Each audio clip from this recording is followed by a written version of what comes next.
Hi అండి. అందరూ ఎలా ఉన్నారు? బాగున్నారా? ఏం బాగుంటాంలే అక్క, ఎండలు మండిపోతున్నాయి అని అంటున్నారు కదా! ఏం కాదులేండి తగ్గిపోతాయి. ఎండకి, గాలికి, వానకి తట్టుకొని నిలబడితేనే గదా మనం స్ట్రాంగ్‌గా ఉంటాము.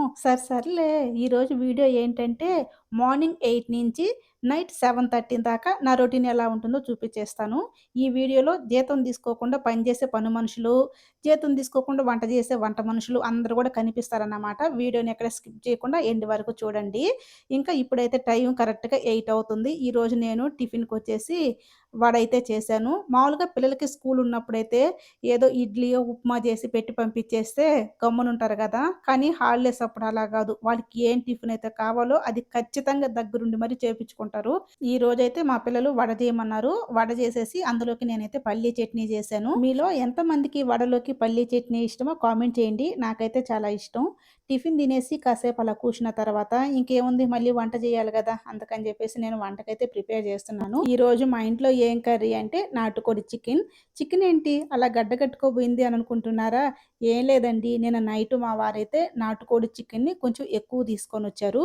ఇంకా నైట్ టైమ్‌లో ఎక్కువైతే మనం వండుకోలేం గదా! ఇంకా అది పక్క రోజుకున్నా గానీ పాడైపోతుంది గదా! అందుకని జెప్పేసి నేను కొంచెం కర్రీ వండి కొంచెం ఫ్రిడ్జ్‌లో పెట్టాను. అందువల్ల ఇది ఇలా ఐస్ గడ్డ కట్టుకోబోయింది. ఇప్పుడు ఈ గిన్నెని కొంచెం వాటర్ పోసి అందులో పెట్టేసామనుకోండి, ఒక 2, 3 నిమిషాల కల్లా మనకు ఈ ఐస్ అంతా కరిగిపోతుంది. ఇక్కడ నేనైతే దోస కోసం మినపప్పు అయితే నానబెడుతున్నాను. మినపప్పులు కొంచెం మెంతులు వేసి నానబెట్టామనుకోండి, దోస అనేది మనకు చాలా మెత్తగా ఉంటుంది. చూసారు గదా! ఇక్కడ మనకు 2 నిమిషాల కల్లా ఐస్ కరిగిపోయేసి ఇలా చికెన్ ఎట్లా విడిపోయిందో, ఇప్పుడు ఈ చికెన్‌ని తీసుకొని నీట్‌గా వాష్ చేసి కొంచెం సాల్టు, కొంచెము పసుపు ఏసి ఉడికించి కర్రీ చేసుకుంటే సరిపోతుంది. ఇక్కడ కర్రీలోకి నేనైతే పల్లి ఆయిల్ అయితే వాడుతున్నాను. ఇంతకుముందు వేరే నూనె వాడేదాన్ని. ఒక 1 మంత్ నుంచి ఈ ఆయిల్ అయితే వాడుతున్నాను. ఇది మా వారు దగ్గరుండి తీసుకొనొచ్చారు. ఇది ఒరిజినల్ అన్నమాట. ఇందులో కల్తీ అయితే ఏం లేదు. ఇది కర్రీలోకి చాలా అంటే చాలా టేస్టీగా ఉంటుంది. ఇక్కడ కర్రీ ప్రాసెస్ మొత్తాన్ని నేను చూపించటం లేదు కదా! అందుకని టమోటా, ఆనియన్స్ ఫ్రై చేసుకొని అందులో మసాలా వేసేసుకొని బాగా ఫ్రై అయిన తర్వాత మనం ఉడికించిన చికెన్ వేసేసుకొని రెడ్ చిల్లీ పౌడర్ తగినన్ని వాటర్ వేసుకొని కర్రీ ఉడికించుకుంటే సరిపోతుంది. ఇక్కడ నేను మరోవైపు కుక్కర్‌లో రైస్ కూడా పెట్టాను. రైస్ కూడా రెడీ అయిపోయింది. ఇక్కడ మనకు చికెన్ కర్రీ కూడా రెడీ అయిపోయిందండి. ఇందాక దోస కోసం అని చెప్పి నేను మినపప్పు నానబెట్టాను గదా! ఇప్పుడైతే రైస్ నానబెడుతున్నాను. నేను ఎప్పుడు దోస చేయాలనుకున్నా ఈ దోస కోసం అయితే రేషన్ బియ్యం అయితే తీసుకుంటానండి. ఈ రేషన్ బియ్యం తీసుకోవటం వల్ల దోస మనకు చాలా మెత్తగా ఉంటుంది. కొంతమందంటారు, "అబ్బా! రేషన్ బియ్యం సరిగ్గా ఉండవు, స్మెల్ ఒస్తదని" అంటారు కదా! అలా ఏం ఉండదండి. ఎందుకు స్మెల్లొస్తాయి? మనం తీసుకున్న ఈ రేషన్ బియ్యాన్ని నీట్‌గా చెరిగేసిన తర్వాత, ఈ రైస్‌ని నీట్‌గా ఒక 5, 6 టైమ్స్ వాష్ చేశారనుకోండి, ఇందులో ఉండే ఆ స్మెల్ అనేది పోతుంది. మీకు దోస కూడా చాలా టేస్టీగా అండ్ చాలా అంటే చాలా మెత్తగా ఉంటుందండి. కావాలంటే ఒకసారి ఖచ్చితంగా ట్రై చేయండి. నేను ఎప్పుడు దోస చేయాలనుకున్నా రేషన్ బియ్యాన్నే వాడతానండి. ఇక్కడ నాకు దొరకనప్పుడు ఊరెళ్ళినప్పుడు కొన్ని రేషన్ బియ్యం అయితే తెచ్చుకొని అక్కడ పెట్టుకుంటాను. ఇంకా దోస వేసేటప్పుడు మాత్రమే వీటిని వాడుకుంటానన్నమాట.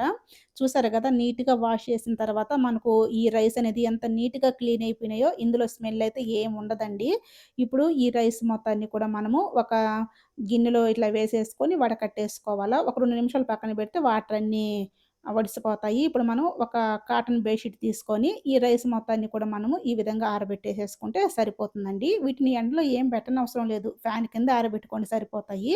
రైస్‌ని ఇలా వెడల్పుగా చేసామనుకోండి చాలా తొందరగా ఆరిపోతాయన్నమాట. ఇక్కడ మా పిల్లలు చూడండి, నేను రైస్ అలా ఆరబెట్టిపోయానో లేదో అందులోకొచ్చేసి ఏదేదో బొమ్మలు, ముగ్గులు అన్నీ వేసేస్తున్నారు.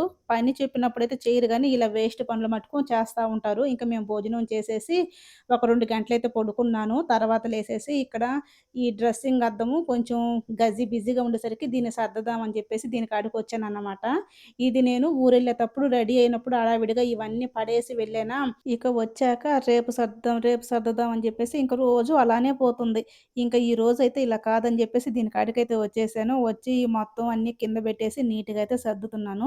ఇందులో నా రోల్డ్ గోల్డ్ జ్యువెలరీ, ఇంకా ఇయర్ రింగ్సు, పిన్నులు, గాజులు అవి ఏంటేంటియి అన్నీ దీంట్లో పెట్టేస్తానన్నమాట. గోల్డ్ వరకు బీరువాలో బెట్టుకొని, ఇంక కొరవ ఇగో చూసారు కదా! ఇయర్ రింగ్స్ ఇవన్నీ కూడా ఈటిలోనే ఉంటాయి. మీరనుకోవచ్చు ఇప్పుడు కొత్త కొత్త డ్రెస్సింగ్ అద్దాలున్నాయి కదా! మీరేంటి ఇలా ఓల్డ్‌ది వాడుతున్నారు అని అనుకుంటున్నారు కదా! ఏం లేదండి. ఈ డ్రెస్సింగ్ అద్దం వచ్చేసి మా పెదనాన్నగారు నా పెళ్ళికి గిఫ్ట్ ఇచ్చారన్నమాట. అదే పెళ్ళయిన తర్వాత ఉగాది సారొస్తది కదా! ఆ ఉగాది సారప్పుడు మా పెదనాన్నగారు ఈ డ్రెస్సింగ్ అద్దాన్నయితే నాకు తీసిచ్చినారు. ఇది నాకు తీసిచ్చి కరెక్ట్‌గా ఇప్పటికి 17 సంవత్సరాలవుతుందండి. పెదనాన్నగారైతే లేరు గానీ, ఆయనిచ్చిన గిఫ్ట్ మటుకు నాకలానే ఉండిపోయింది. ఇంకా ఆయన జ్ఞాపకంగా మేము ఈ అద్దాన్నయితే అలానే ఉంచేసుకున్నాను. అది కాక బానే ఉంది గదా! మార్చటం ఎందుకు, పడేయటం ఎందుకని జెప్పేసి నేనైతే అలానే ఉంచేసుకున్నాను.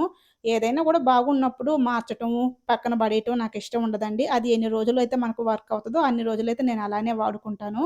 ఇంక నేను ఇవన్నీ స్టోర్ జేసుకోవటానికి కొత్త కొత్త బాక్సెస్ అవన్నీ గూడా ఏం తీసుకోను. మనకు కిచెన్‌లో ఎలాగో ఇటువంటి బాక్సెస్ ఉంటాయి. వాటిలో ఒకదాన్ని తీసుకునేది మొత్తం గూడా ఇందులో వేసేసి పిన్నులు, మనకు జ్యువెల్లరీ తీసుకున్నప్పుడు చిన్న చిన్న బాక్సెస్ అయితే వస్తాయి గదా! వాటిలో పిన్నులు, చిన్న చిన్న క్లిప్స్ అవన్నీ యేసుకొని, ఈ పెద్ద బాక్సుల్లో గాజులు అవన్నీ పెట్టుకొని అలా పెట్టేసుకుంటాను. ఎక్కడికన్నా వెళ్ళేటప్పుడు రెడీ అవ్వడానికి చాలా ఈజీగా ఉంటుంది కదా!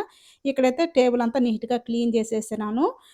ఈ పని అయిపోయేలోపు మనకిక్కడ రైస్ గూడా నీట్‌గా ఆరిపోయినాయి. వీటన్నిటిని గూడా ఒక డబ్బాలో పెట్టేసి పిండి ఆడించుకోరావాలి. మా పెద్దోడి చేతికిచ్చామనుకోండి పిండి పట్టించుకొని వచ్చేస్తాడనమాట. ఇలా పిండి ప్రిపేర్ చేసుకొని ఫ్రిడ్జ్‌లో పెట్టుకున్నామనుకోండి, మనకు ఎప్పుడు దోస వేసుకోవాలనుకున్నప్పుడు కొంచెం మినపప్పు నానబెట్టుకొని పిండి కలిపేసుకుంటే సరిపోతది. నా దగ్గర గ్రైండర్ ఉంది గానీ, గ్రైండర్‌కైతే నేను పిండి వేసి పెట్టలేదు. ఎందుకంటే సమ్మర్ గదా! పిండి గబుక్కున పులిసిపోద్దేమో అని జెప్పేసి వేయకుండా ఇలా పిండి పట్టించుకుంటున్నాను. ఇంక ఈ పని అయిపోయిన తర్వాత ఇంక పిల్లలకి ఈవినింగ్ స్నాక్స్ కోసం అని జెప్పేసి నేనైతే ఇక్కడ రాగి పిండి దోస అయితే వేస్తున్నాను. ఈ దోస మా పెద్దోడికి చాలా అంటే చాలా ఇష్టమండి. ఎన్ని సార్లు పెట్టినా గూడా హ్యాపీగా తింటాడు. ఏముందండి కొంచెం రాగి పిండి తీసుకొని అందులో కొంచెం బెల్లం తురిమేసేసి, కొంచెం యాలకుల పొడి వేసేసి, ఇలా వాటర్ పోసి కలిపేసిన తర్వాత ఇలా చక్కగా దోసలు వేసి ఇచ్చేసారనుకోండి, పిల్లలు చాలా ఇష్టంగా తింటారు. మా పెద్దోడైతే అసలు చెప్పనక్కర్లేదు. చాలా అంటే చాలా ఇష్టంగా తింటాడు. ఈ బయట దొరికే ఈ చెత్త చెత్త ఫుడ్ పెట్టేదానికంటే, మనం ఇంట్లో ప్రిపేర్ చేసుకున్న ఇటువంటి స్నాక్స్ పెడితే మంచిదే కదా! అలాగని మీ పిల్లలు అసలు బయట ఫుడ్డే తినరక్క అని అనుకుంటున్నారా?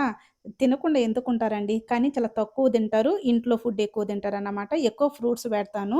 ఇక దోస ప్రిపేర్ చేసి పిల్లలకైతే ఇచ్చేసాను. తినేసారన్నమాట. మీకు వీడియో స్టార్టింగ్‌లో ఒక మాట జెప్పాను గదా! గుర్తుందా? ఈ వీడియోలో జీతం తీసుకోకుండా పనిచేసే పని మనుషులు గూడా కనిపిస్తారు చూడండి అని అన్నాను కదా! అది ఎవరనుకుంటున్నారు?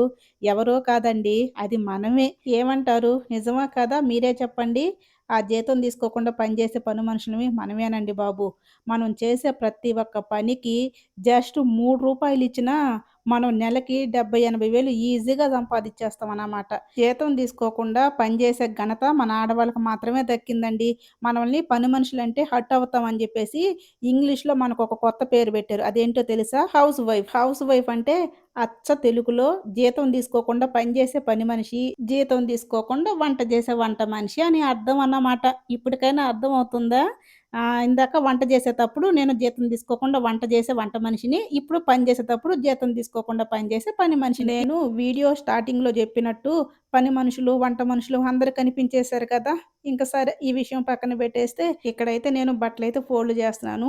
ఒక్కొక్కసారి ఎప్పుడియి అప్పుడు ఫోల్డ్ చేసేస్తాను. ఒక్కొక్కసారి 2, 3 డేస్ బట్టలు ఆ పక్కన పెట్టేసి ఒకసారైతే ఫోల్డ్ చేస్తాననమాట. ఈ బట్టలన్నీ ఫోల్డింగ్ చేయటం అయిపోయిన తర్వాత ఇక్కడైతే నేను ఇల్లైతే ఊడ్చేస్తున్నాను. రైస్ ఆరబెట్టాను కదా! ఇంకా అవి ఎత్తేటప్పుడు ఇలా మొత్తం కింద పోయినాయి. అందుకని చెప్పేసి నీట్‌గా ఇల్లైతే ఊడుస్తున్నాను. నేను మార్నింగ్ ఇల్లు ఊడ్చిన తర్వాత తడి బట్టయితే పెట్టాను. అందువల్ల పిల్లలు ఇంట్లో ఉన్నా కూడా ఇల్లయితే ఇంత నీట్‌గా ఉందన్నమాట. ఇలా నీట్‌గా ఇల్లు ఊడ్చేసిన తర్వాత ఇక్కడ మనం రైస్ ఆరబెట్టాం గదా! అందుకని జెప్పేసి ఇలా మరకైతే పడింది. ఇంకా ఇది గూడా ఎందుకు ఇలా ఉంటే బావుండదు గదా! చూడటానికని జెప్పేసి ఇంకా తడి బట్ట పెట్టేసి నీట్‌గా మరొకసారి ఇల్లయితే తుడిచేసాను.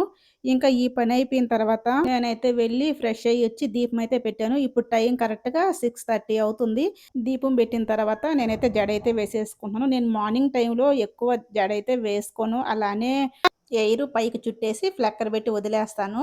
ఏమోనబ్బా! నాకు జడేసుకోవాలంటే అంత ఇంట్రెస్ట్‌గా అనిపియదు. అదీ కాక నా ఎయిర్ అనేది కొంచెం ఎక్కువ చిక్కు పడతది. ఇంకా అదంతా దువ్వి జడేసుకోవటం అంటే నాకు ఎందుకో కొంచెం ఇష్టం ఉండదు. అలానే వదిలేస్తాను. ఎప్పుడన్నా ఒకసారి మాత్రమే జడేసుకుంటాను. ఇంకా రెడీ అయిన తర్వాత ఇక్కడైతే నేను దోసకి మినపప్పు నానబెట్టాను కదా! ఇంకా అదంతా నీట్‌గా వాష్ చేసేసి మిక్సీ జార్‌లో ఏసి గ్రైండ్ అయితే చేసేస్తాను. ఈలోపు మా పిల్లలు వెళ్ళేసి పిండైతే పట్టుకొనొచ్చేసారు ఆ మిల్లు దగ్గర. నేను 2 కేజీలు బియ్యమయితే నానబెట్టి ఆరబెట్టాను గదా! ఆ 2 కేజీలు బియ్యానికి ఇంత పిండైతే వచ్చింది. ఇంక దీన్ని మనం ఫ్రిడ్జ్‌లో స్టోర్ జేసేసుకున్నామనుకోండి, మనకు ఎప్పుడు గావాలంటే అప్పుడు దోసకి రెడీ జేసుకోవచ్చు. ఇక్కడ మనం వేరే ఒక గిన్నె తీసుకొని, మనకు ఎంత పిండి కావాలో అంత తీసేసుకొని, దానికి తగ్గట్టు మినపప్పు వేసేసుకొని, ఇందులో కొంచెం వాటర్ బోసి కలిపెట్టేసుకున్నామనుకోండి, మనకు దోస బ్యాటరీ అనేది రెడీ అయిపోతుంది.